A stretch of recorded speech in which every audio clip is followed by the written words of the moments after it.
ó jẹ́ àfáà ní súnnà ni, ó jẹ́ àfáà sálàfí ni, ó jẹ́ àfáà gbogbo tó bá wò lè jẹ́ ó mọ pàtàkì Riyadu Soleheen.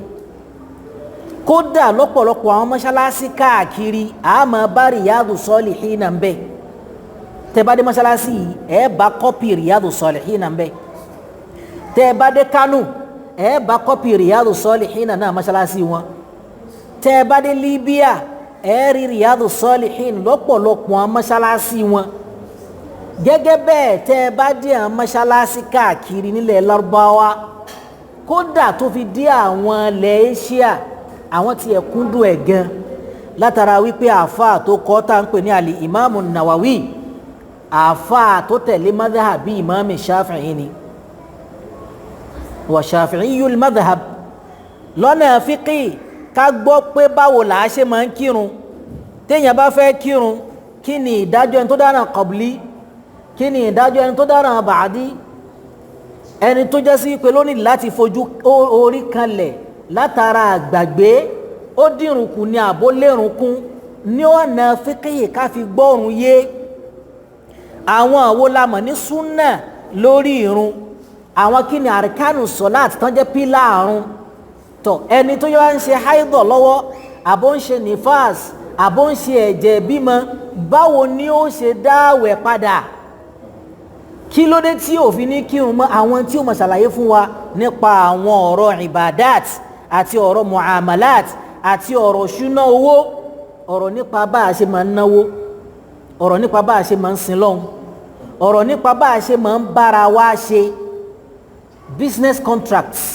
nínú fíkìhì ilẹ̀ ti gbélé yíyé nínú òfin tó àáfàá tá à ń sọ yìí Shafi'iyul madhab ojú ọ̀nà Imamu Shafi'i ló tọ́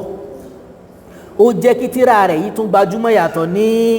àwọn ìlú tó jẹ́ sí pé ní madhhabi Imam Shafi'i náà ń tẹ̀lé gẹ́gẹ́ bó ṣe jẹ́ pé lẹ́lẹ́ẹ̀lẹ́ tọ̀dọ̀ tí wá ń bì yìí madhhabi Imam Maliki ni là wá ń tẹ̀lé and in most West African countries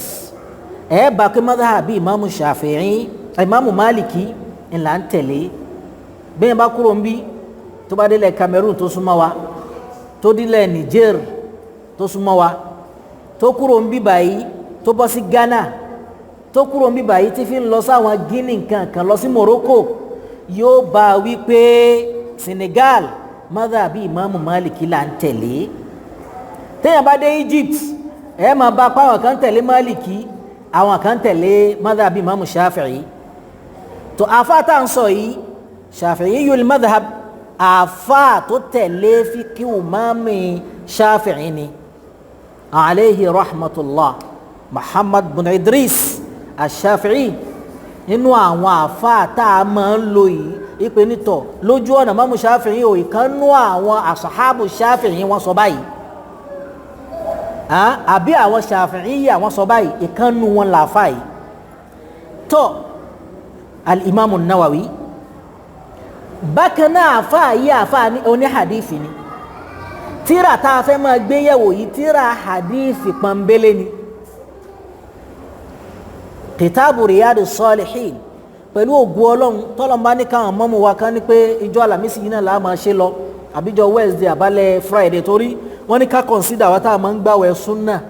lọ́jọ́ Thursday kálukú máa ń sábà lọ sínú ilé kó bàa lè jẹ́ àǹfààní fún àwọn jàmá ọjọ́ tá a bá wulẹ̀ máa ṣe tíra yìí là á máa gbé yẹ̀wò kí làwọn àdójọ́ ti ń bẹ́ńbẹ́ ẹni tó mú oko irọ́ tó lẹ̀ mọ́ èèyàn gbà ó kí ni Islam sọ ń parẹ́ ẹni tó mú kó ṣìnà tó lẹ̀ mọ́ ẹni tí ò ṣe kí ni Islam sọ ń parẹ́ ẹni tó jalè kí ni ìdájọ́ Islam lórí ẹ̀ ẹni tó pààyàn tó máa ń má pààyàn kí ni Islam sọ lórí ẹ̀ ẹni tó pààyàn by mistake ó ṣèèṣì pa ni kò lẹ́mìí pé òun fẹ́ pa á ọ ṣe wá ń ṣe báyìí àwọn méjì ń jà ó bá lóun ó là wọ́n bí títí ń là wọ́n ìkan bá gbẹ́mìí mì àbí ń wa mọ́tò lọ ẹnìkan já náà ó tẹ bírèkì kò rí bírèkì yẹn tẹ̀ ó padà dípẹ́ nìyẹn kú ó pa á by mistake àtẹni tó mọ̀ọ́mọ̀ fún yàn lọ́rùn pa gbogbo ẹni ṣẹ̀rí àdá sí ẹni tí ń gbowó rìbá ẹni tí ń yáwó èlé ẹni tí ń yáwó lápò gbogbo àwọn nǹkan yìí pátápátá ẹni tí ń gbórin, ẹni tí ń wo àwọn fíìmù hòhò, ẹni tí ń wo pornography, gbogbo ẹ̀ pátápátá ní Islam dá sí. àáfàá yìí ò wá ní sọ̀rọ̀ kan àfi kó jẹ́ sí wípé ní yóò mú hadithi wá, tó bá mú hadithi wá yóò mú àyà Qur'ani náà wá pẹ̀lú ẹ̀. tọ́ àwọn tíra wá pọ̀ táwọn àáfàá fi ṣe ṣẹ́ríhù ọ̀rọ̀ rẹ̀ yìí tí wọ́n fi ṣàlàyé ẹ̀, commentaries, àwọn explanations, videos lóríṣiríṣi. Riyadu Soleheen gbogbo àáfàá yìí ló fẹ́ kọ́, gbogbo àáfàá yìí ló fẹ́ ṣàlàyé ẹ̀. tíra yìí la fẹ́ máa gbé yẹ̀wò. irú kanú àwọn àgbà àfà Islam Shu'aibul Arnaout, àfà àgbà yìí ọmọ ẹnu ọmọ ilẹ̀ Iraq kankan bẹ̀yẹn ni ní Sham. àfà yìí òun náà ṣe ṣẹ́rí, ó give comment. kí ni comment tòun, kí ni view òun, ó ní kí ni tóun lè áàdì mọ́ ọ̀rọ̀ yìí. ó ṣe takhriju àwọn àhàdífì bẹ̀, hadithi tí Imamu Nawawi bá sọ yóò mú jáde, yóò máa láyé jáde. nínú àwọn mu'asirun tí wọ́n ṣẹ̀ṣẹ̀ kú tí ò pẹ́, al-Imamu Nasiruddin al-Albani, ìkànnù àwọn àgbàfà tánjáfà aládìífì lásìkò tí à ń lò lọ yìí, ó ṣẹ̀ṣẹ̀ jáde láyé kò pẹ́ rahimahullah. àfà náà òun náà tún ṣe commentary lórí Riyadu Soleheen. àwọn míì nánú àfà Islam tán ti lọ ti pẹ́ àtàwọn tí wọ́n ṣẹ̀ṣẹ̀ lọ. ní kúkúrú bàbá tá ń sọ̀rọ̀ rẹ̀ yìí ta ni gan, ta gangan lòun. ó jẹ́ ọmọ náwà ni, ààyè tí wọ́n ń pè ní náwà. wa náwà qarya aw amalun min a'mali Damashq. ìlú yìí ìlú kékeré ni, a nílùú Ìlọrin, a mọ̀ sọ pé àwọn ibìkan ń bẹ oko Ìlọrin, Ìlọrin lóko. tẹ́ bá wọlé mi ilé kínní ẹ̀ tún gbọ́ pé oko wọn náà ń bẹ ní sapati ilé, oko wọn ń bẹ ní sapati oko. so bí àwọn kínní yẹn ṣe rí lọ́dọ̀ tí wọn náà nù. nínú ìlú tó dún súnmọ́ Damashq ni. Damashq ọ̀hún lè ní tá a bá ń sọ̀rọ̀ rẹ̀ a máa find ẹ̀ sí Syria, ti jẹ́ Syria kó. bàbá tá à ń sọ yìí, ẹ̀kọ́ tá a mú níbi ìgbésí ayé rẹ̀ pọ̀ ẹ̀yin òbí. alákọ̀ọ́kọ́ nú ẹ̀ tán bá ń dárúkọ rẹ̀ wọ́n máa sọ yìí pé Abu Zakariya, bàbá Zakariya Yahya bun Sharaf aw Yahya bun Sharaf ad-Din bun Hussein bun Hassan bun Muhammad bun Jum'a al-Murri an-Nawawi ash-Shafi'i. bá ṣe máa ń sábà kí àfáà náà délédélé nù. bàbá yìí bàbá rẹ̀ tí wọ́n máa ń pè ní Sharaf àbí as-Salih, bàbá yìí ló kọ́kọ́ kọ́ ní al-Qur'an. ó kọ́ láwọn mẹ̀sìn míì náà. ẹ jẹ́ ká gbé sínú gbésí ayé bí àwọn àgbàlagbà tí wọ́n tọ́rù wọn bàbá wa tí wọ́n wà lọ́ọ̀kan yìí, àwọn ọmọ wọn làwa jẹ́. àwọn bàbá wa àgbàlagbà tí ẹ bá bí wọ́n, ẹ rí wípé àwọn bàbá tí wọ́n bí àwọn bàbá wa ń, wàláhì tó bá bímọ tọ́mọ ò bá jù báyìí lọ, òun ní ọkọ̀ máa kọ́ nǹkan rẹ̀ ní àléfì, bá, ta, sa, jim, ankarimu. déédéé tó bá mọ̀mọ́ nú ẹ̀sìn yóò kọ́ ọmọ yẹn, kódà kó jẹ́ pé alif, bá, ta, sa lásán, kódà kó jẹ́ suratul Fatiha lásán, yóò tún wá mọ́ yuharriduhu ala ta'allum al-arabiyya, yóò tún wá mọ́ dààmú rẹ̀ lórí bí ó ṣe máa kọ́ nípa ẹ̀rọ lárúbáwá, bí ó ṣe máa mú lọ́dọ̀ àfáà tí ó máa fún ní wàhálà. òun ni ó máa sáré bí ó ṣe jẹ, yóò tún máa sáré bí ó ṣe kọ́ lẹ́kọ̀ọ́. ìwọ náà bira rẹ lénìí, kí ni ń tọ́ ọkọ́ ọmọ rẹ rí láyé? ọmọ yìí sàdédé ya bọ́ ṣe máa ń yà yẹn o, wàláhì ń bẹ lọ́wọ́ àwọn òbí ni. ìkan nínú àwọn bàbá ń sọ̀rọ̀ kan fún ẹnìkan níjẹ̀ta, ọlọ́run wá ní sojú mi. bàbá yẹn ọmọ rẹ̀ wá ń ṣàlàyé ọ̀rọ̀ yẹn nígbà tó sọ fún wọn tán, wá ní ọmọ pé ó dà kí bàbá yẹn ń parọ́, bàbá yín lòun máa ń sọ báyìí fún yín, ṣé lóòótọ́ ni? ọmọ ní dáadáa. kódà mọ́ sọ fún wa ká lọ ṣe yahoo bàbá wọn ò kọ́ wọn ní kankan nù Islam rí láyé òun gan èé kírun ọ̀mùtí ni ọ̀mùgbó ni ó wá ní bóyá pẹ̀lú ọlá ìyàwó àbọ́lá fámílì ọmọ lọlé kéwú ó wá ń pariwo wípé lọ́mọ òyìn pé ṣé bí àwọn àfáà yòókù rẹ ọ̀rẹ́ rẹ ṣe rí nu ọmọ wa ní àkílódé tẹ́ ń sọ pé mo ṣe wá rí báyìí báwo làwọn ṣe rí ẹ̀ rí bá bàbá tí wọ́n ṣe rí ni bàbá títí wọn náà máa ń kírun bàbá àwọn èèyàn mutí bẹ́yìn ṣe máa ń mutí bàbá àwọn òsì ní ẹ lọ máa ṣe yahoo gbogbo tó wu ẹ̀yin ni pé káwa ṣàmú wálé níbi tá a bá ti wò ó lè rí ẹ̀ kí ẹ̀ bàbá Sharafuddin tó bí al-Imamu Nawawi alayhi rahmatullah òun ló kọ́kọ́ bẹ̀rẹ̀ sí kọ́ láwọn ẹ̀kọ́ ẹ̀sìn ẹ wò táwọn àfáànù lọrin bíi tẹ́ bá kàtà bàbá Sheikh Kamaluddin al-Adabi rahimahullah ẹ máa gbọ́ ìpè ní bàbá wọn ló kọ́kọ́ kọ́ wọn ní Kùránì lákọ́kọ́ bàbá wa àfáàgbà Sheikh Adam Abdullah ẹ máa gbọ́ ìpè lọ́dọ̀ bàbá wọn ni wọ́n ti kí al-Qur'an ọ̀dọ̀ wọn ni wọ́n ti kí àwọn ìlìmí ìtàn pè ní ìlìmí òun náà lọ̀rọ̀ fíkíwù tá a bá ṣàlùwàlá kí ló jálùwàlá bóòlù àṣìṣe táyà mọ́mú tá a bá bárun rákà kan nínú òrùn sọ̀rátùl Maghrib bóòlù àṣẹ pé ṣáàkéwú jákè ni àbáàké jẹ́jẹ́ gbogbo eléyìí wọ́n ti kọ́ lọ́dọ̀ bàbá wọn bílẹ̀ lọrin ṣe rí ń jọun nù bílẹ̀ lọrin sì ṣe rí dìsín lọ́pọ̀lọpọ̀ lẹ́nu bó sì ṣe gbọdọ̀ rí káàkiri gbogbo ilé ìsìláàmù káàkiri dandan kọ́ ní Ìlọrin nìkan kọ́ gbogbo ibi tí ìsìláàmù bá ti wà bí bàbá ṣe rí nù eléyìí kó máa jẹ́ ẹ̀kọ́ tá a kọ́ lára bàbá Imamu Nawawi Sheikh Sharafuddin allamahul Qur'ana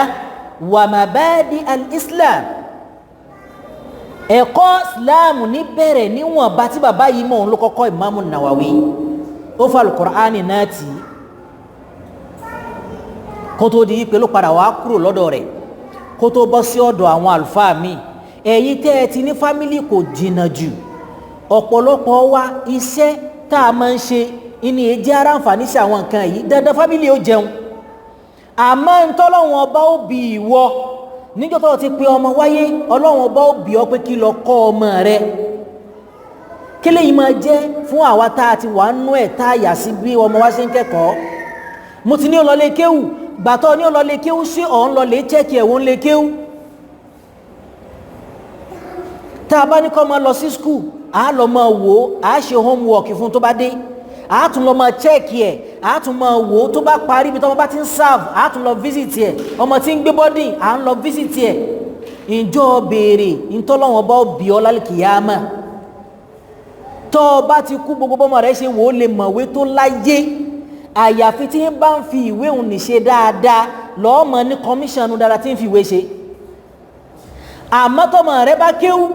kódà kó jẹ́ sí wípé ní yóò máa ka al-Qur'an al-Karim ń ka ń wá ń kà á by mistake òun ó máa gbalada títí ẹ̀ ìwọ náà ó sì máa ní kọmíṣọ̀n nínú Qur'an tí ń kà kódà bí ó ṣe kà á dáhùn náà torí tọmọ ènìyàn bá ti kú kò sí ládàá fún mọ́ kò lè dá nǹkan kan ṣe fúnra rẹ̀ mọ́ iṣẹ́ tó ti ṣe síwájú nìkan títí ẹ̀ àtúnfin tí wọ́n máa ṣe tí ó máa bá nínú tó lè bá tí ò sí àfa ìsìlámù tó ní rárá kò lè bá torá ànábì sallallahu alayhi wa sallam wípé inú iṣẹ́ tó lè bá òkú tí ládàá rẹ̀ lè bá òkú tí ò sí àǹdíyàn ń bẹ òun nìyí tó bá fi ọmọ rẹ̀ sáyé tọmọ yẹn wá ń tọrọ àdúrà fún ṣé ọmọ tí ó mọ̀ nípa ìsìlámù tí ń mu tí ó náà ti tọrọ àdúrà fún bàbá rẹ̀ ọmọ tí ń lọ létà náírà bet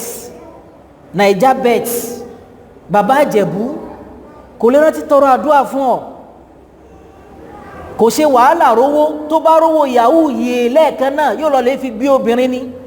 àbí kó lọ lè fi kó máa lọ club kó máa ra ọtí ẹyọ kan 800,000 naira kò ní mọ value ẹ̀ bàbá Imamu Nawawi ẹ̀yin tẹ́ ẹ bá ti jì sínú ẹnu àwọn àgbàlagbà kò jìn láti retrace ẹsẹ̀ wa padà àwa tá a ṣẹ̀ṣẹ̀ fẹ́ plan family ẹ jẹ́ ká mẹ́lẹ̀ yìí náà ní ẹ̀kọ́ ní ara àfa àgbà yìí bá a ṣe máa ń ṣe nìyí àwọn ìmáàmù Ọlọ́run bá fún àwọn ní àìmọye opportunity látara wípé àwọn ò lè kó àwọn ọmọ ọlọ́mọ ń kéwú wọn a máa kó àwọn ọmọ wọn pọ̀ lẹ́ẹ̀kan náà àwọn àfa tán bá jòkó ti kán kọ́ ọmọ wọn ń kéwú wọn a máa ráǹfààní yẹn ṣe àwa tá a ké ń kọ́ dandan kọ́ ni kí gbogbo owó jà àfa àmọ́ràn ọmọ rẹ lọ lé kéwú bíi titi bàbá Imamu Nawawi lẹ́yìn tá a bá kúrò ń bẹ̀ àwọn ìran rẹ̀ ní dáadáa tí wọ́n ṣe sínú community wọn a máa sọ̀rọ̀ bàbá rẹ̀ wípé kò sí tí máa ń ṣẹlẹ̀ ní community tí è dá sí wọ́n ń tọ́jú àdúgbò ni bàbá rẹ̀ máa ń involve ń bẹ̀ irú títí ẹ̀ náà ni Ọlọ́run ọba yẹn sọ ọba tí máa jẹ́yàn gbé yóò dá àlùbáríkà padà tẹ́lómi bá wo Imamu Nawawi yóò wá rò pé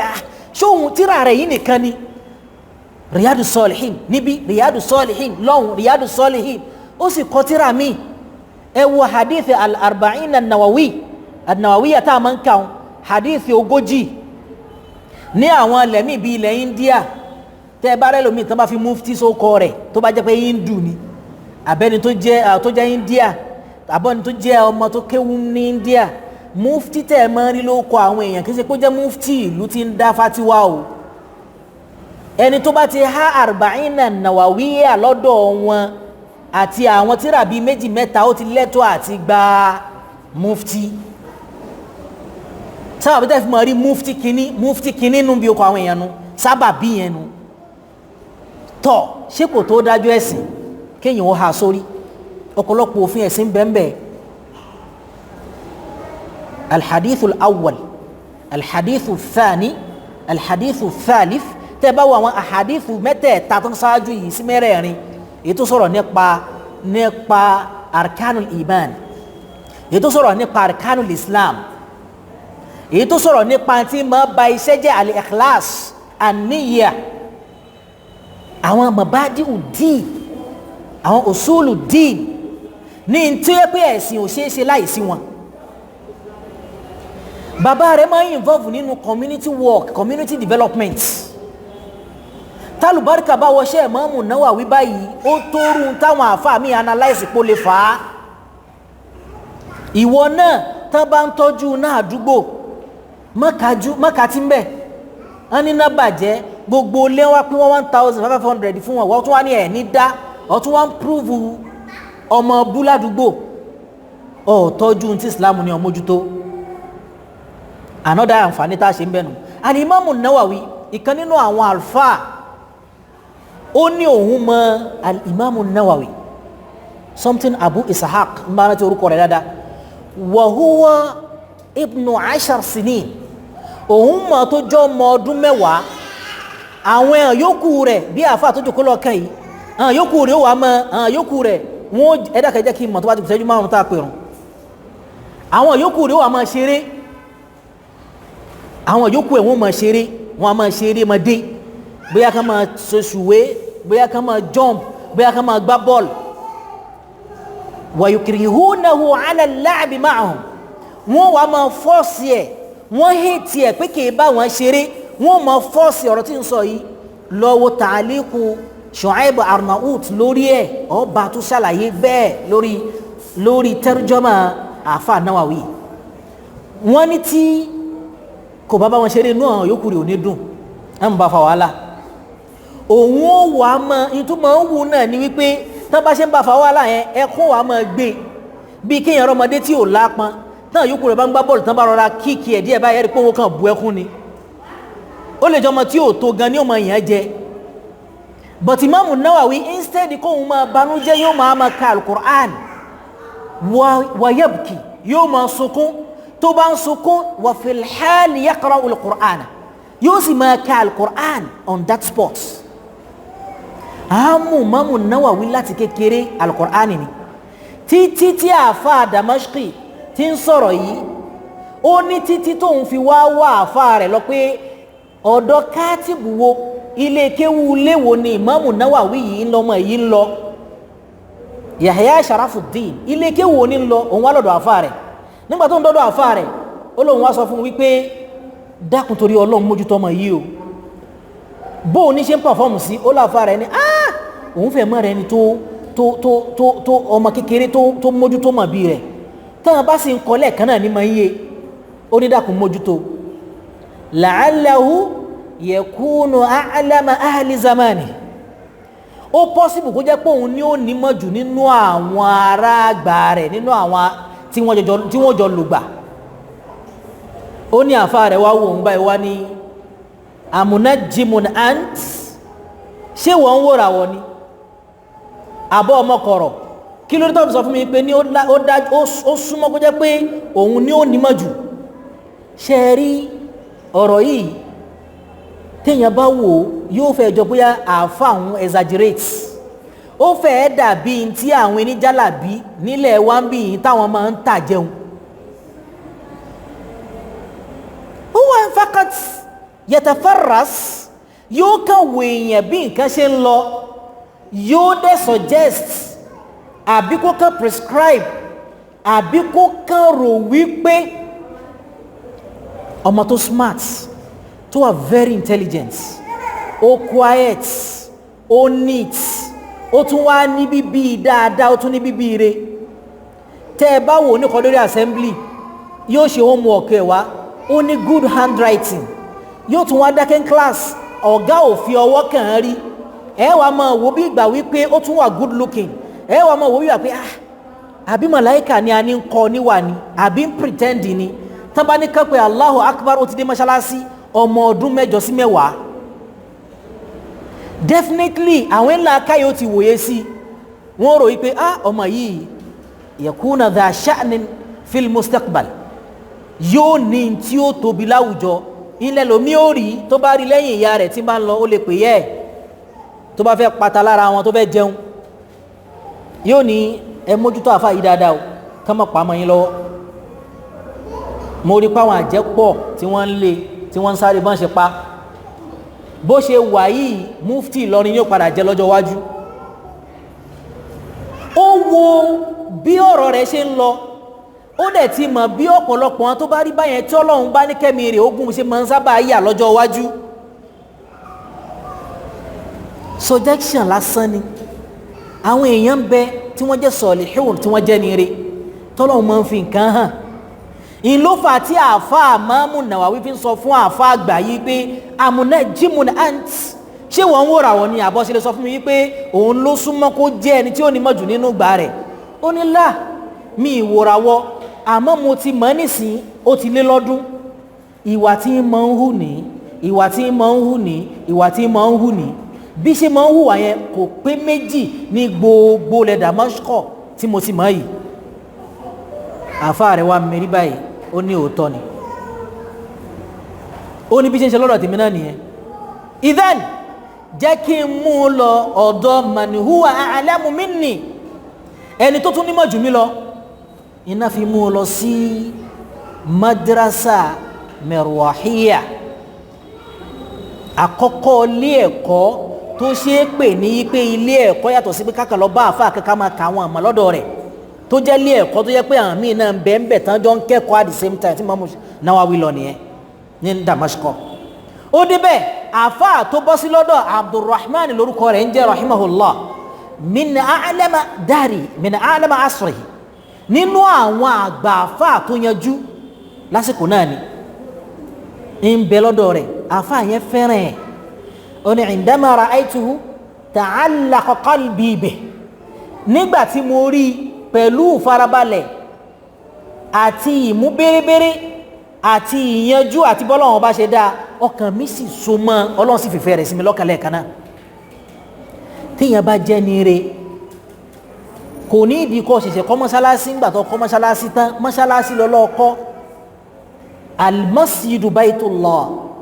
mọ́ṣáláṣí ilé Ọlọ́run ọba ni ọtún wá sẹ́ẹ̀ nídìí láti máa rí orí ẹlẹ́dẹ̀ mọ́bẹ̀ nítorí kérò bá a lè wá nǹkan méjì tí ò jọra wọn àwọn èèyàn mìíràn tún lọ lè máa wá egun òkú wọ́n máa rí mọ́ mọ́ṣáláṣí ọ̀pọ̀lọ́ ààyè olóńgbò ààyè yóò máa rí mọ́ mọ́ṣáláṣí nítorí kérò bá a lè kún ọ̀fẹ́ kọ́ wọn ní tawhidu la ilaha illallah tu'allimuhum anna Allaha subhanahu wa ta'ala wípé Ọlọ́run Ọba Allah subhanahu wa ta'ala tó fẹ́ kọ́ wọn ní pé Ọlọ́run Ọba Allah subhanahu wa ta'ala dhul quwwatil matin kò sálágbára mi lẹ́yìn òun nìkan kò sí agbára tó tó agbára rẹ̀ ìwọ tún wọ́n ṣẹ̀ṣẹ̀ ń lọ lè wá eré ẹlẹ́dẹ̀ kó ṣẹ̀ṣẹ̀ gbìn sí mọ́ṣáláṣí rẹ̀ káwọn èèyàn lè wá kírun ẹ jẹ́ agbé sílẹ̀ akáyè kò jọra wọn. al-Imam an-Nawawi rahimahullah tí ìbádà tó wà lára rẹ̀ gẹ́gẹ́ bí ọmọdé àfáà yìí ni wa huwa fi dhalika al-waqt nahiz ó ti di ẹni tí ń bàlágà lọ lásìkò yìí nígbà tó fi wọlé kéwù yìí àfáà tán wá mú lọ́dọ̀ rẹ̀ Abdurrahman yìí ó ní ìdínú tí mo fi wá mú lọ sọ́dọ̀ sheikhul madrasa a máa ń ní àfáà tó jẹ́ pé yóò mọ kọ́yàn ní fíkíhù àfáà tí yóò mọ kọ́yàn ń bàlágà àfáà tí yóò mọ kọ́yàn ń náhù tíjà lè kéwù nù bíi tíjà léèwé tẹ́ bá délẹ̀ Morocco tẹ́ bá délẹ̀ Mauritania àwọn skul wọn táwọn máa ń pè nílé kéwù léhùn mahdara làwọn máa ń pè ń bẹ al-mahdaratu na máa ń pè mahdara iná máa ń pè wọ́n wà ní sheikhul mahdara àgbàfà mahdara àgbàfà lè kéwù ìmí inú mọ́ṣáláṣí báyìí ni àfà 21 lè máa bẹ́ẹ̀ tán máa kọ́ ọmọ tí ó sì ní pé kíláàsì báyìí kálukú kan dúró ń bì ẹnìkan dúró ń bẹ̀rù ẹnìkan dúró ń bẹ̀rù ẹnìkan dúró ń bẹ̀rù ìmí sì dàgbà débi pọ́n ní kíláàsì àmọ́ kéré àmọ́ sheikhul mahdara ẹni tó jẹ́ àgbàfà lè kéwù àgbàfà mọ́ṣáláṣí ó lè mọ́jù kó kéwù lọ́dọ̀ rẹ̀ tó fi parí ọdún mẹ́rin ó lóun wá rí pé Ìmámù Nawawi ti èyí pọ̀ ọmọ kékeré ló wà ń tòótọ́ bí ọmọ 16-15 òun gbọ́dọ̀ mú dọ́dọ̀ sheikhul mahdara lòun bá mú lọ sọ́dọ̀ sheikhul mahdara bá àfà náà ṣe rí òun náà ní pé àmì lélẹ̀ bí Ìmámù Nawawi ṣe bẹ̀rẹ̀ gbésí ayé rẹ̀ ní ó kó àìmọye tíra al-Imamu Nawawi rahimahullah àmọ́ nú àwọn òun náà padà di ẹni tó padà ń kọ́ọ̀yàn nílé kéwù nígbà padà ṣe tán tó dàfà ó kó ọmọ ń bẹ ó ṣiṣẹ́ ń bò míì náà káàkiri nínú ilẹ̀ Damashq ń bẹ rahimahullah rahmatan wasi'a ó jẹ́ àfà oní hadith ó wà mọ́ sọ fún ọmọ tí ó bá kọ́ wọn kéwù ẹ jìnnà sí hasad ẹ jìnnà sí kèéta kéèrò ẹ̀gàn tẹ̀m̀bẹ̀lẹ̀kún ọlọ́run ọba ní máa ń pé àrísìkí o ọlọ́run ọba ò sì ní pín déédé ọlọ́run ọba ò sì ní pín dọ́gba tó bá jẹ́ pé iṣẹ́ lọ́ọ́ bá ń kọ́ kò sí bọ́ ṣe lè mọ́ tó ẹnìkan mọ́ ju ọ lọ tó bá jẹ́ òwò lọ́ọ́ bá ń ṣe kò sí bọ́lọ́run ṣe lè ní kó fàlùbáríkà sí ọjà tó bá ń tà tó ọlọ́run ọba ò fi sí tẹnìkan tó ju tiẹ̀ lọ tó bá jẹ́ àfáà lọ bá jẹ́ nínú àdúgbò tó wà ń ọ̀ lè wà superior lásìkò yẹn ìwọ máa lo mọ́ṣáláṣí kan ẹnìkan náà máa lo míì ni àfáà ni ó gúdù gan pa hadith àmẹ́nìkan náà ń bẹ lókè odò òun náà mọ hadith kódà ó fẹ́ mọ́ ọjọ́ àfáà wà yìí lọ àfáà ni ẹ má bí lọ́rọ̀ nǹkan mi ọ̀rọ̀ fùrúwà ni ọ̀rọ̀ fíkíù bó la ṣe ń ṣẹ̀sìn tí fi lójútùú àmọ́ bó ṣe mọ́ tóun àfáà kan náà bẹ́ sálẹ̀ ọjà bí wọn ló fẹ́ rí àmọ́ àtúmọ̀ jù lọ kódà àfàsàlẹ̀ ọjà ò tún dàgbà lọ́jọ́ orí tóun ọjọ́ orí kọ́ lọ́wọ́ bá fi ń pín arzak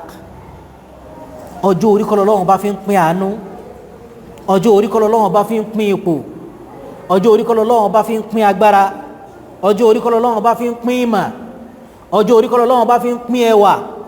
ọjọ́ orí kọ́ lọ́wọ́ bá fi ń pín àṣeyọrí ọjọ́ orí kọ́ lọ́wọ́ bá fi ń pín ikú gbogbo tí ń bẹ láyé pátápátá aqdarun ya'lamuha Allah àwọn kádàrá tó yẹ pé nìkan kan ò mọ̀ tó jọ Ọlọ́run bá Allah subhanahu wa ta'ala lọ ó ṣe tìláwọn màláíkà lórí àwọn kankan ó fi àwọn kankan hàn àwọn màláíkà nú ẹ̀ ìmí ìsìn ń bẹ tó jẹ́ pé indahu ummul kitab ọ̀dọ̀ Ọlọ́run bá nìkan ni mọ̀ rẹ̀ wà la ya'lamuha illa hu kò sẹ́ni tó lè mọ̀ mí inú ẹ̀ jọ Ọlọ́run ọba lọ yamhullahu ma yasha wa yuthbit wa indahu ummul kitab lágbára Ọlọ́run bóyá ká dúró bí ilé ní kí a fi mọ́gbàsí kan jẹ́ máa wà púpọ̀ gẹ́gẹ́ bí ìbẹ̀rẹ̀ akànníkà rọra brush ọ̀rọ̀ Imamu Nawawi jù bá ń lọ ó jù bẹ́ẹ̀ lọ bá ní maka tíra rẹ̀ fún wa ń sìn ká máa ṣàlàyé nínú tíra rẹ̀ àti àwọn ìwà rẹ̀ ìwà tó wọ́n ní mùsẹ́mà kìí dá sí tí ò bá kàn án àwọn àfáànù wàláhì bí iṣẹ́ Imamu Nawawi bí iṣẹ́ rẹ̀ ṣe wá pọ̀ tó yìí Ọlọ́run bá ní ó tètè kú kò pẹ́ láyé rárá 631 ni wọ́n bí al-qarn as-sabi' al-hijri ọmọ 7th century lẹ́yìn ikú anabi sallallahu alayhi wa sallam ni ó mójútó hadith anabi púpọ̀ àti al-madhhabu shafi'i ojú ọ̀nà mọ́mú shafi'i ó mójútó gbogbo gbésí ayé ẹ̀sìn ló fi rán abu zakariya yahya bin sharafuddin bin hasan bin hussein bin muhammad bin jumu'a an-nawawi ash-shafi'i gbígbésí ayé rẹ̀ ní kúkúrú bó ṣe rí nù ad-damashqi àmì àtúmọ̀ pé bẹ́ẹ̀ pẹ̀lú ògo ọlọ́run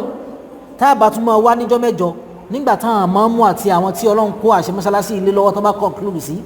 ẹ bí mo ṣe bẹ̀rẹ̀ pé ọ̀pọ̀lọpọ̀ wa tòun ti bẹ́ẹ̀ náà ìwọ̀n jẹ́mọ̀ sí tún jòkó lọ rẹpẹtẹ ọ̀pọ̀lọpọ̀ wa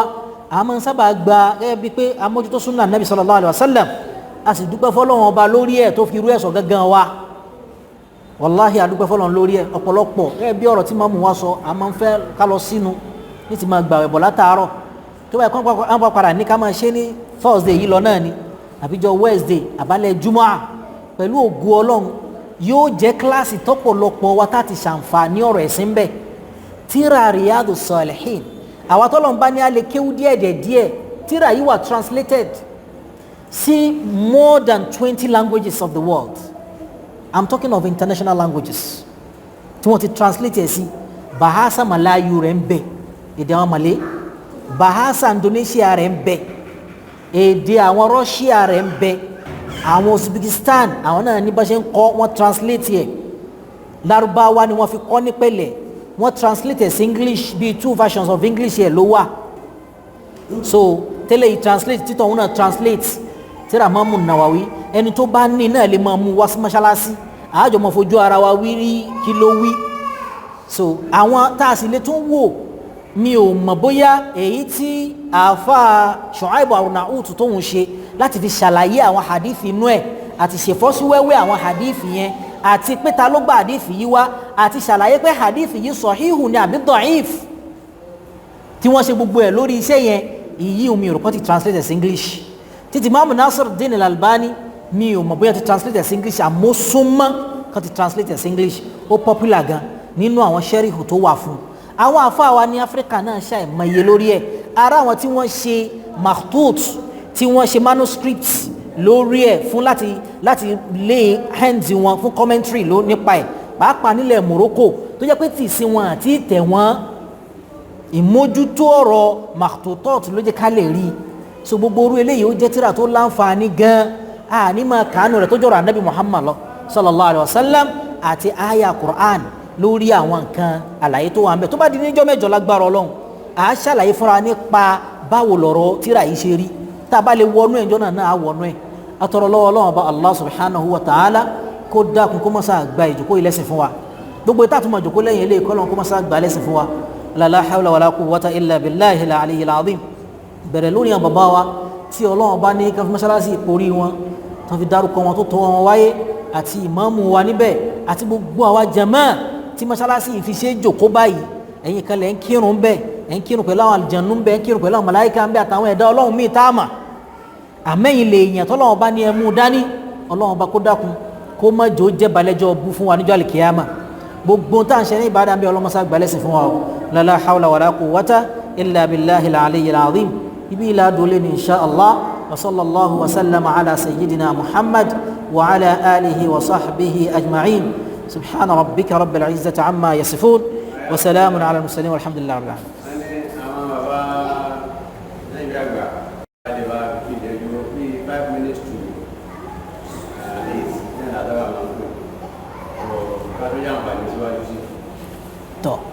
Alhamdulillahi rabbil alamin mo dúpẹ́ lọ́wọ́ mọ́mú wa àwọn náà láti consider àwọn jama náà ni so kọ́lọ́nkúrá ń kó gbà lẹ́sìn fún gbogbo wa al-Imamu Nawawi alayhi rahmatullah ọ̀rọ̀ rẹ̀ ò ṣe é sọ tán báwọn ó níbi tó kù sí Imamu Nawawi nínú tó fẹ́ẹ́ jọ bí gbà pé wọ́n exaggerate ń pa ẹ̀ àmọ́ tó jẹ́ pé ní a rí tahqiqu rẹ̀ nínú àwọn masadiru ilmiya tó jẹ́ sí pé ní a rí nínú àwọn reliable source of knowledge àbá ń bẹ̀ tí ò ṣe parẹ́ wọ́n ní wípé nu tóun náà ṣe tahqiqu rẹ̀ fún rẹ̀ bí Sheikh Adam rahimahullah ọlọ́mọsà bá wa kẹ́ wọn ẹ̀dá kan wíbẹ̀ ọlọ́mọ bá wa kẹ́ wọn bàbá yẹn ń gbà tí wọ́n ṣe gbogbo iṣẹ́ wọn tí wọ́n ṣe tí wọ́n rí pé mo ti báṣẹ́ yìí débi kan báyìí after 40 years of establishment of markaz bàbá yẹn wá kọ tírà kan wọ́n pè ní hauna nasha'tu wa hakadha ta'allamt hatta takharrajt wọ́n ṣàlàyé níbẹ̀ pé báwo náà ṣe bí àwọn ibo lan bàbá àwọn tí ń bọ̀ báwo náà ṣe fẹ́ màmá àwọn báwo náà ṣe bẹ̀rẹ̀ sí kẹ́kọ̀ọ́ báwo làwọn ṣe bẹ̀rẹ̀ sí dá ilé ẹ̀kọ́ lẹ̀ báwo ni ìrìn àjò àwọn táwọn fi bá a débi táwọn bá a dé táwọn fi kọrú eléyìí àwọn àfa àgbà máa ń kọrú ẹ̀ Al-Imamu Nawawi náà ṣàlàyé ń pa àgbésí ayé ara ẹ̀ náà lọ́nà yìí tí àwọn èèyàn ṣe ìfìbátú ẹ̀ pé nígbà tó wà ní ọ̀dọ̀ àfa títí ń gbọ́ Sahihu Muslim Sahihu Imam Muslim rahimahullah tí ń gbọ́ hadithi yìí sama'an ń tẹ́tí gbọ́ ní bẹ́nu ọ̀nà tí lárúbáwá máa fi ń kẹ́kọ̀ọ́ wọ́n ó jòkó bá a ṣe jòkó yìí min ghairi kitaba la yaktubun wọn ò ní kàn kankan tó o bá bọ́ ọmọ lárúbáwá ṣe classmate tó lọ́n bá fún yàn fúrúsọ àti bá wọn jòkó classmate tó bá jẹ́ ilé yìí tí ọpọlọ rẹ̀ bá mọ́ nukhba mi nínú wọn àwọn selected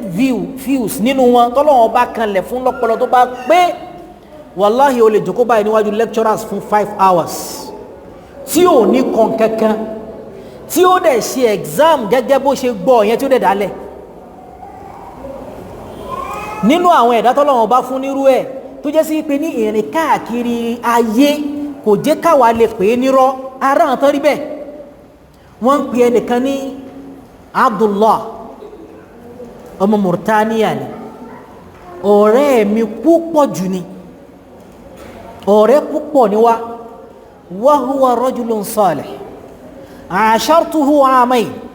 mo bá ọkùnrin yìí ṣe láàrin ọdún méjì wallahi alazim wallahi alazim wallahi alazim ìrìjọ́ tó bí mi nínú rí kò tí ìfẹ́yàwó kò níyàwó ńlé ọmọ kékeré ni kò lè ju ọmọ 27 28 lọ Abdullahi lórúkọ ẹ̀ Abdullahi yìí wá ní Allahu Akbar ọkùnrin yìí ọ̀rọ̀ ìrìn ìmọ̀ ló gbé mi lọ sí Mauritania ìwádìí nípa àmà pẹ̀lú fámílì ló gbé mi lọ sí Mauritania mo wá kúrò níbẹ̀ mo wá fi ẹrù lẹ̀ tí kéjì mi ò lè gbà láti kó wálé papọ̀ arákùnrin yìí di àárọ̀ yìí Ọlọ́run fún mi láàyè àti padà síbẹ̀ mọ́ di àárọ̀ yìí ẹrù yẹn wà bí mo ṣe di kalẹ̀ nínú àwọn Nigerians táwọn àmbẹ̀ tán jẹ́ Christian ọmọ òwò lẹ́nìkan bẹ́ẹ̀ mo ní kí brọ́dà yẹn lọ bá mi kí njọ́ kankan bá mi fún un ní nǹkan ibi kan bá mi lọ fún un ní nǹkan ó wá ń fi ẹrù yẹn hàn wọ́n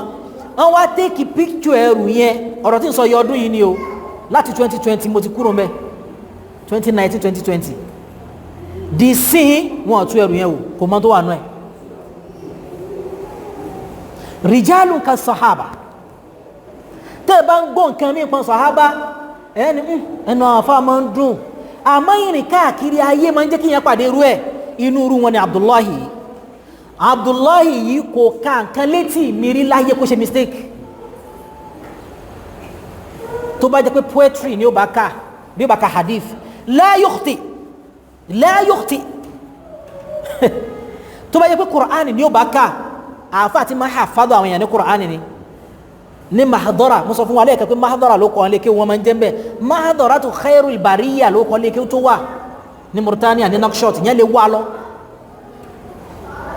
ìbẹ̀láyé la yazalu hayya la yukhti wala yansa tó bá wá jẹ́ sí pé ní ó bá fẹ́ sọ̀rọ̀ kan fún yín tó bá yẹ pé orin ló fẹ́ kà ó wá lè bẹ̀rẹ̀ orin yẹn kó jẹ́ sí pé ní rose orin yìí lè jẹ́ 50 ẹ padà ní ó dúró ni jibillatuhum báwọn ṣe rí ní Mauritania nìyẹn wọ́n lè ha dictionary sórí ọ̀pọ̀lọpọ̀ àwọn ọmọ wọn before age of 6, 7, 8 ẹ jẹ́ kí n tún pọ́n wọn lé dáadáa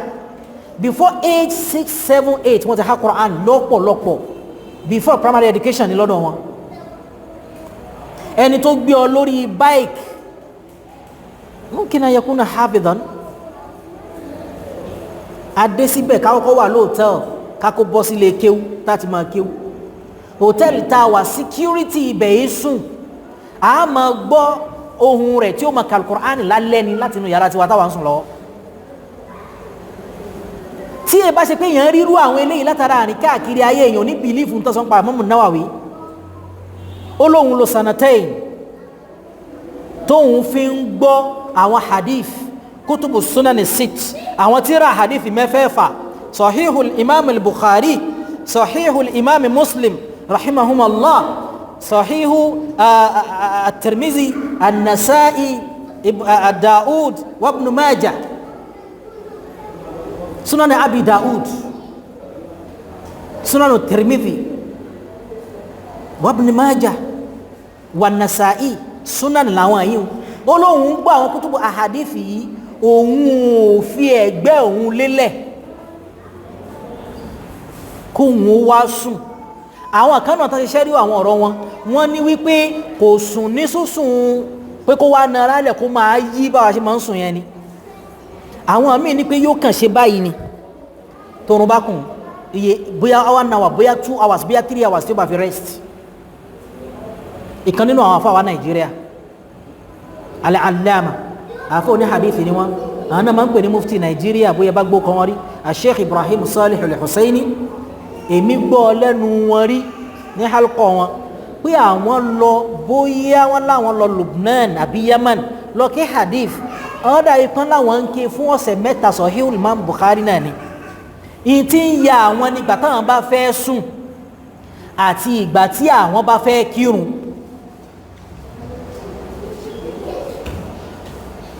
táwọn bá fẹ́ sùn pé káwọn relax àtìgbà táwọn bá fẹ́ kírun ń bẹ láyé dè ní almost 100 years old now so ìtàn sọ nípa Imam Nawawi nípa bó ṣe kọ́ àwọn ẹ̀kọ́ nù ó wá sọ míì náà láàrin oṣù 4 yóò mú tírà yóò sì gba tírà ńláńlá nínú tó tún wá tóbi lára rú wọn tí ẹ fi rí wọn ṣe dédé ìwà wọn jọ ìwà sàhábà ó sì ṣe dédé ìwà nábì náà sallallahu alaihi wasallam a máa rí láyé tá a wà lẹ́ni tẹ́lómi ó dìde tí ó lóhùn láàfà ìsọkúsọ ọ̀rọ̀ ni kéèyàn dìde kó ní òun ò láàfà wàláhì ẹ lọ wò dáadáa téèyàn ò bá ní láàfà ní Muhammad ní láàfà ọ̀rọ̀ làákàyè ni sallallahu alaihi wasallam ṣé ọlọ́run ọba ò kápá látijọ́ tó dá ní Muhammad kọ́lọ́run ọba kó dá tán kó sì ní pé kó mọ̀ gbogbo nǹkan ṣé ò lè ṣe bẹ́ẹ̀ ni hakada khalaqa Adama alayhi salam ó ṣe dá nábì Ádámù nìyẹn ó ṣe dá nábì Ádámù ọlọ́run ọba pa màláíkà láṣẹ ó ní lọ sórí ilẹ̀ ọ̀rọ̀ ọjọ́ mínú ó dórí ilẹ̀ ó ní kó mú kọ́bùdọ̀ bí mo ṣe sọwọ́ yìí iná ń pè kọ́bùdọ̀tàn kíyàn mú nǹkan báyìí màláíkà yẹn wá gbá gbogbo ràn tí ń bẹ lórílẹ̀ èyí tó jẹ́ dúdú ni èyí tó jókúta ni èyí tó jẹ́ amọ̀ ni gbogbo ràn kọ́lọ̀ lẹ́lẹ̀ ló bù ó gbé padà lọ sọ́hùn ó gbé kalẹ̀ ń bẹ̀ ọlọ́run sọ fún màláíkà pé inni khaliqun basharan min tin fa idha sawaytuhu wa nafakhtu fihi min ruhi faq'u lahu sajidin èmi ọlọ́run ṣetán láti dá ẹ̀dá ẹyọ̀kan látara yẹ̀pẹ̀ látara àmà tí n bá ti dá tán àṣẹ méjì ní ipa yín idha sawaytuhu n bá ti dá tán wa nafakhtu fihi min ruhi tí n bá fi ẹ̀mí sí lára tán faq'u lahu sajidin ẹ tẹríba fún yẹ̀pẹ̀ tó gùn bẹ́ẹ̀ fáìmọye ọjọ́ fáìmọye ọdún àwọn tó sojú wọn jọ́nà náà máa tọ́lọ́wọ́n bá Allah subhanahu wa ta'ala nígbà tọ́lọ́wọ́n ọba ṣe tán tọ́lọ́wọ́n ọba ó dá ọlọ́wọ́n ọba dá nábì Ádámà ó fojú sí ó fi mú sí ó fi gbogbo ẹ̀ sí ó dá pẹ̀lú agbára ẹ̀ ó dá pẹ̀lú ọwọ́ ẹ̀ nígbà tó ṣe tán àwọn màláíkà wọn ò pé irú ẹ̀ dáwò ní àmọ́ bí èékánná ọwọ́ mi ṣe rí yìí bẹ́ẹ̀ ni gbogbo aṣọ tó bo ara Ádámà ń jọ́nà ṣe rí èékánná yìí èyí tí Al-Qur'ani sọ fún wa wípé ńgbà tí èṣù sọ fún wọn ká jẹ èso tán yuwari min sawatihima àwọn bẹ̀rẹ̀ sí máa rí òhò ara wọn wa tafiqa yakhsifani alayhima min waraqil janna ọlọ́run ọba ńgbà tó lé wọn jáde lálìjánà tó bẹ̀rẹ̀ sí máa rí làwọn àáfàá lọ́pọ̀lọpọ̀ ọ̀rọ̀ tẹnu kò sí jù òun ni wípé òun ló ṣí inú wa ku etí tó wà débi ọwọ́ àti tẹsẹ̀ orí bẹ́ẹ̀ ló wà nígbà tó lọ́wọ́ bá fẹ́ ẹ̀mí sí i lára tán tá ànábì ádámà dìde àwọn àlùfáà nínú àkọọ́lẹ̀ wọn ló dìde rìn lọ nígbà tẹ́mi dá rẹ̀ ọlọ́run wá sọ pé ní khuliqal insanu min ajal ọmọ ènìyàn ta ìfarabalẹ̀ láti jọ́nà ló ti dà sí sára ọmọ ènìyàn tó ti lẹ̀ mọ́ lára pé àìfarabalẹ̀ lórí ọ̀rọ̀ tẹ́ bá bọ́ ọmọ ènìyàn lóde tọ́ ọ bá múra yóò sì tán kù wọ́tọ̀ lóde tẹ́ bá ní pé farabalẹ̀ ọlọ́run fẹ́ gbàdúrà rẹ̀ yóò ní sheikh wá dìgbà wo khuliqal insanu min ajal ọmọ ènìyàn ní farabalẹ̀ láíláí èyí tó farabalẹ̀ nínú wa gan farabalẹ̀ ó dá nábì ádámà bẹ́ẹ̀ nígbà tó dá tán ó dá Hawa tí oorun ọlọ́run bá fi kún nígbà tí ó jí ó bá Hawa lẹ́gbẹ̀ẹ́ rẹ̀ àmọ́ Hawa fáìn jù ú lọ man ant taniwọ̀ yìí ó ní khuliqtu min dal'ik látara rẹ̀ náà ti dá mi àwọn màláìka ní ya Adam man hadhihi tàlélẹ́ yìí òun ní fi nǹkan hàn màláìka ní táwọn ò mà nítorí pé ọlọ́run sọ pé wa 'allama Adama al-asma'a kullaha ọlọ́run tó lè ṣe bẹ́ẹ̀ fún ànábì Adam ó lè ṣe bẹ́ẹ̀ fún ànábì Muhammad sallallahu alayhi wa sallam lakin arsala ilayhi Jibril liyu'allima ó rán Jibril sí kó lọ kọ́ nínú umma eléyìí táwa wà yìí o mi sọ umma ànábì Musa àbí Isa ojú mi ò tó àmọ́ tí eléyìí táwa yìí ànábì wa kàn sàhábà nímọ̀ fúnra rẹ̀ ló kọ́ wọn lẹ́yọ kọ̀ọ̀kan ó kọ́ wọn ní tawhid ó kọ́ wọn ní jihad ó kọ́ wọn ní islah ó kọ́ wọn ní akhlaq ó kọ́ wọn ní gbogbo nǹkan àáfàá kan wá dìde lẹ́ni yóò wá lóhun òun ò lọlé kéwú ó yà ń kọ́ lórí YouTube ni self studies wà ẹ̀mẹ́jìká nìkan kan gbé yín mọ́ra kò sírú tó lè jẹ́ láyé wà ní àáfàá al-Imam an-Nawawi rahimahullahu ta'ala ó ní àáfàá táwọn àáfàá rẹ̀ pọ̀ lọ́pọ̀lọpọ̀ àmọ́ innahu la ayatun min ayatillah